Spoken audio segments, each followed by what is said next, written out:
എൻ്റെ ചോദ്യം ഇതായിരുന്നു. ഈ UDF സർക്കാരിൻ്റെ ഒരു ഫ്ലാഗ്ഷിപ്പ് പ്രോഗ്രാമാണ് വളരെ വിജയകരമായി നടപ്പാക്കിക്കൊണ്ടിരിക്കുമ്പോഴാണ് ഗതാഗത വകുപ്പ് മന്ത്രി പറയുന്നത് ഈ പരമദരിദ്രരായിട്ടൊക്കെ ചിലർ അഭിനയിക്കുകയാണ്. ഇന്ദിരാ പ്രിയദർശിനി ബസ്സിൽ യാത്രയിൽ ആളുകൾ തള്ളിക്കയറുന്ന ആളുകൾ സ്വകാര്യ സ്കൂളിൽ മക്കളെ പഠിപ്പിക്കുകയാണെന്നൊക്കെ പറയുന്നത് അധിക്ഷേപകരമല്ലേ? അങ്ങനെ പറയാൻ പാടുണ്ടോ? ശ്രീ അരുൺകുമാർ, അതിനെ അദ്ദേഹം പറഞ്ഞത് പരമദരിദ്രർ എന്നുള്ളതല്ലല്ലോ. അദ്ദേഹം 3 കാര്യങ്ങൾ അതിൻ്റെ അകത്ത് പറയുന്നുണ്ട്.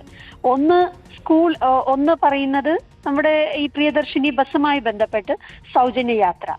രണ്ടാമതായി പറയുന്നത് സ്വകാര്യ ആശുപത്രികളെ കുറിച്ച് പറയുന്നുണ്ട്. മൂന്നാമത് പറയുന്നത് സ്വകാര്യ സ്കൂളുകളെ പറ്റിയാണ് പറയുന്നത്. അദ്ദേഹം എംഫസൈസ് ചെയ്ത് പറയുന്ന ഒരു കാര്യം, തീർച്ചയായിട്ടും പ്രിയദർശിനി സൗജന്യ യാത്ര എന്ന് പറഞ്ഞപ്പോൾ ധാരാളമായി സ്ത്രീകൾ അതിൽ കയറുന്നുണ്ട്, അതിൽ തള്ളിക്കയറുന്നുണ്ട് എന്നുള്ള കാര്യത്തിൽ യാതൊരു സംശയവുമില്ല. അതിന്റെ കാരണം അദ്ദേഹം പറയുന്നത് എന്താ? അദ്ദേഹം വളരെ വ്യക്തമായി പറയുന്നു, നമ്മുടെ സ്ത്രീകളുടെ കയ്യിൽ പണമില്ല എന്നുള്ളതിന്റെ ഏറ്റവും വലിയ സ്ത്രീ ശാക്തീകരണം, അതായത് സാമ്പത്തികമായ ഭദ്രത സ്ത്രീകൾക്കില്ല എന്നുള്ളതിന്റെ ഏറ്റവും വലിയ തെളിവാണ് അത് എന്നാണ് അദ്ദേഹം പറഞ്ഞതിന്റെ അർത്ഥം. രണ്ടാമതായി പറയട്ടെ Arunkumar, please Arunkumar, let me complete. ഞാൻ ഒന്ന് പറഞ്ഞോട്ടെ, പറഞ്ഞു കഴിഞ്ഞിട്ട് താങ്കൾ പറഞ്ഞോ. അതൊന്ന്. രണ്ട്, അദ്ദേഹം അതിനോടനുബന്ധിച്ച്, ഞാൻ അത് മുഴുവൻ കണ്ടിട്ടാണ് പറയുന്നത്, അതിനോടനുബന്ധിച്ച് അദ്ദേഹം പറയുന്നുണ്ട് സ്വകാര്യ ആശുപത്രികളെ ഡിപ്പെൻഡ് ചെയ്യുന്ന കാര്യം.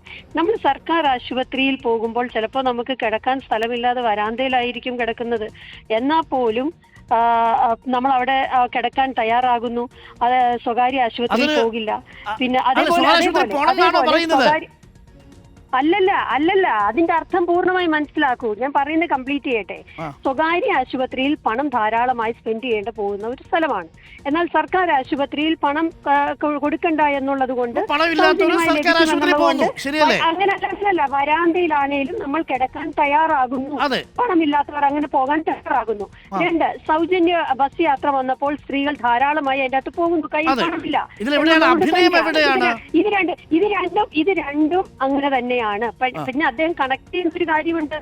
എന്നാൽ ആയിരക്കണക്കിന് രൂപ, അപ്പൊ ഒരു ടേം ഫീ തന്നെ 1000കണക്കിന് രൂപ കൊടുക്കുന്ന പ്രൈവറ്റ് സ്കൂളുകൾ, സമയം സർക്കാർ സ്കൂളുകളിൽ എങ്ങനത്തെ അധ്യാപകരായുള്ളത്?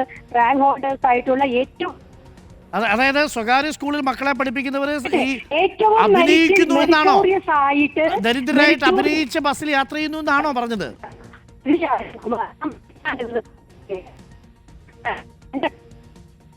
എനിക്കൊന്ന് ബാംഗ്ലൂർ മറ്റോ ആണ് ദീപ്തി മണി വർഗീസ്, അല്ലാതെ ക്ലാരിറ്റി ഇല്ല.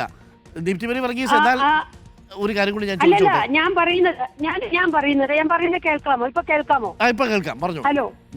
അപ്പൊ ഞാൻ പറഞ്ഞത്, അപ്പോ സ്കൂളുകളിൽ വലിയ തുക കൊടുത്ത് നമ്മൾ ആളുകൾ ഇതേ സ്ത്രീകൾ തന്നെ പഠിപ്പിക്കാൻ എന്തുകൊണ്ട് ആകുന്നു? നമ്മുടെ ഏറ്റവും ആയിട്ടുള്ള നല്ല അധ്യാപകരുള്ള അങ്ങനൊന്നും പറഞ്ഞിട്ടില്ല. അതൊക്കെ ദീപ്തി പറയുന്നതാ, അതൊക്കെ ദീപ്തിയുടെ പ്രസംഗമാണ്.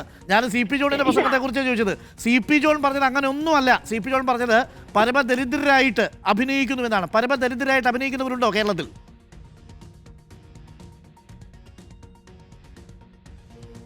പരമദരിദ്രരായിട്ട് അഭിനയിക്കുന്നവരുണ്ടോ കേരളത്തിൽ? ഈ കേരളത്തിലെ ഈ പ്രിയദർശിനി ബസ്സിൽ യാത്ര ചെയ്യുന്ന സ്ത്രീകൾ അഭിനയിക്കുന്ന സ്ത്രീകളാണോ?